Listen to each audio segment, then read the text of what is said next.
بسم اللہ الرحمن الرحیم۔ مفتی محمد عمران حیدر رضوی آپ سے مخاطب ہوں۔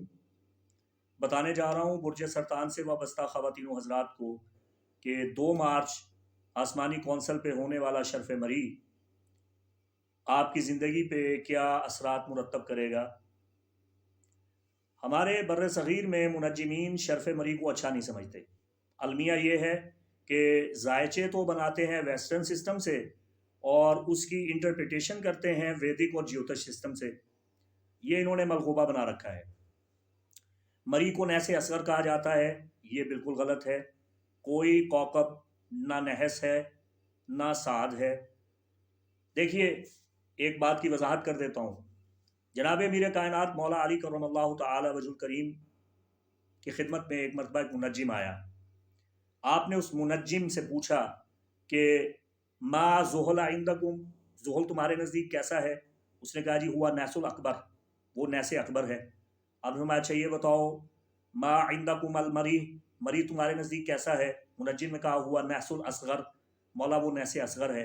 امام علی ابن ابی طالب کرم اللہ وجہ الکریم نے ارشاد فرمایا مجھے ایک بات بتاؤ، مری کی تاثیر ٹھنڈی ہے یا گرم؟ نجومی نے کہا کہ مری کی تاثیر گرم ہے۔ آپ نے فرمایا یہ بتاؤ کہ زحل کی تاثیر کیسی ہے؟ منجم نے کہا جی حضور زحل کی تاثیر ٹھنڈی ہے۔ اب فرمایا آپ مجھے ایک سوال کا جواب دو کہ مری جسے تم گرم کہتے ہو رات کے وقت ٹھنڈا ہوتا ہے یا نہیں؟ اس نے کہا جی رات کے وقت ٹھنڈا ہے۔ تو آپ نے فرمایا پھر یہ بات طے کر لو کہ مری دن کے وقت منحوس ہوتا ہے، رات کے وقت سعد ہوتا ہے۔ مولا کائنات نے فرمایا مجھے یہ بتاؤ زحل کو تم ٹھنڈا کہہ رہے ہو تو زحل دن کے وقت سورج کی گرمی میں تو سعد ہو جاتا ہوگا، گرم ہو جاتا ہوگا، گرم ہو کے سعد ہو جاتا ہوگا، اور رات کے وقت جب زحل ٹھنڈا ہوتا ہوگا تو منحوس ہو جاتا ہوگا۔ تو اب طے کرو کہ مری دن میں نحس ہے، رات کو سعد ہے، اور زحل دن میں سعد ہے، رات کو نحس ہے۔ تو وہ نجومی سر پکڑ کے بیٹھ گیا۔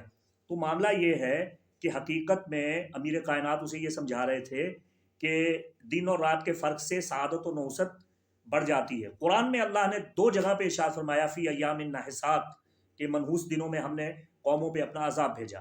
بارکیف یہ ایک ضمناً بات آئی، میں نے آپ کے سامنے پیش کر دی۔ عرض یہ کرنا چاہتا ہوں برج سرطان سے خواتین اور حضرات جو متعلق ہیں انہیں یہ بتانا چاہتا ہوں کہ مری ہو یا زحل کوئی بھی منحوس نہیں ہے۔ اور یہ غلط فہمی بھی ذہن سے نکال دیجئے کہ مشتری سعد اکبر کوکب ہے، مشتری جناب بڑا اچھا کوکب ہے۔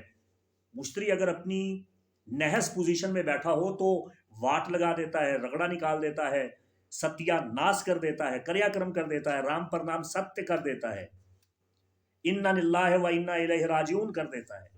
یہ کیا غلط فہمی آپ کی کہ جی مشتری بہت اچھا ہے اور مری بہت برا ہے۔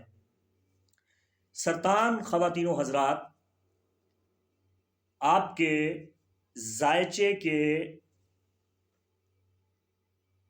5ویں اور 10ویں گھر کا مالک ہے مری۔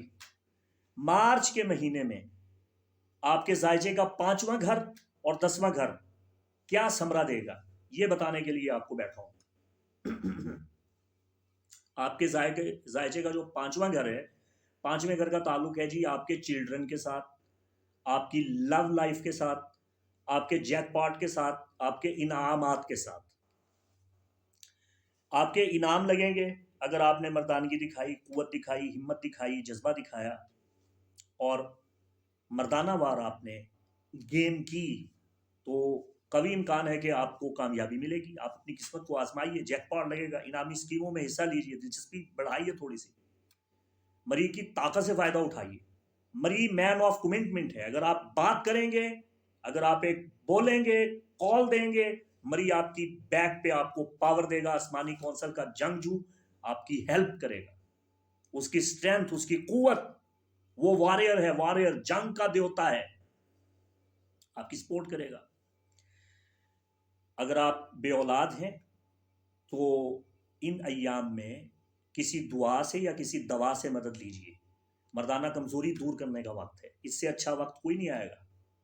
اولاد کے حصول کے لیے، سرطان افراد کے لیے یہ سب سے اچھا وقت ہے۔ اور مری کا تو تعلق مذکر ذکور کے ساتھ ہے، بیٹوں کے ساتھ ہے، اولاد نورینہ کے ساتھ ہے۔ اس وقت کی سعادت سے ضرور فائدہ اٹھائیے۔ 5ویں گھر کا تعلق ہے محبت کے ساتھ، جو لوگ معاملات محبت میں ناکامی دیکھ رہے ہیں اور ان کا تعلق کینسر سے ہے، کینیرین ہیں، برج سرطان سے تعلق رکھتے ہیں، وہ میری بات پلے بٹھا لیں. آپ کے ذائچے کا 5واں گھر محبت کا گھر ہے، اور اس کا مالک مری ہے، اور مری آسمان کا جنگی دیوتا ہے مارس. یہ واریر ہے، یہ یودھا ہے، یودھا، یہ پہلوان ہے، یہ سب کو پچھاڑ دیتا ہے. یہ آپ کے 5ویں گھر کا مالک شرف میں آ رہا ہے، ایگزالٹڈ مارس. تو کوئی بے وقوفی ہوگا جو محبت میں ناکام رہ جائے. آپ نے اپنی مردانگی دکھانی ہے، اپنی قوت دکھانی ہے، ہمت دکھانی ہے، قانون کے دائرے میں رہتے ہوئے. لیکن جنٹل مین بنے، مرد بنے. مری اسے کامیاب کرتا ہے جو ہمت دکھاتا ہے، جو حالات کا مقابلہ کرتا ہے، جو فیس کرتا ہے.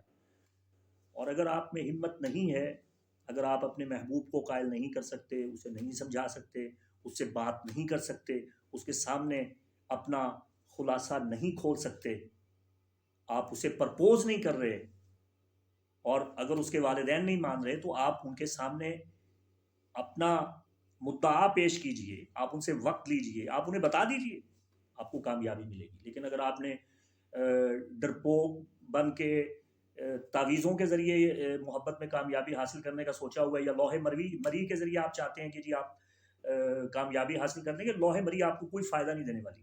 یہ ہے جی آپ کے ذائچے کا 5واں گھر.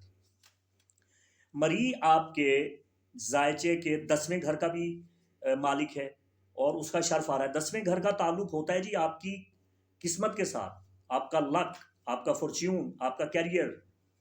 10ویں گھر میں آپ کو کامیابی مل جائے گی، آپ کا ستارہ بلند ہے، یہ ہے آپ کی قسمت کا ستارہ. ہمارے ہاں یہاں لوگوں کو اتنا بھی معلوم نہیں ہوتا کہ ہمارا لکی سٹار کون سا ہے. اگر آپ کینیرین ہیں، آپ کا لکی سٹار مارس ہے، آپ کی قسمت کا ستارہ مارس ہے. آپ کا جو چارٹ ہے کنڈلی، آپ کے چارٹ کا جو 10واں گھر ہے وہ آپ کا لک ہے، وہ آپ کی قسمت ہے، وہ آپ کا فیم ہے، آپ کی فارچیون ہے، آپ کی ڈیسٹنی ہے. اس کا مالک کون ہے؟ مارس. مارس شرف میں آ رہا ہے. وہ آسان لفظوں میں ایک ہی جملہ یاد رکھیے کہ برج سرطان والوں کی قسمت کا ستارہ 2 مارچ کو اپنے شرف میں ہوگا. ایگزالٹڈ مارس، آپ کی قسمت کا کوکب اپنے عروج پہ ہوگا. تو اس کی سعادت سے فائدہ اٹھائیے، اسے نحس نہ سمجھیے. امید کرتا ہوں میری گفتگو سے آپ کو بہت فائدہ ہوا ہوگا. وما علینا الا البلاغ المبین.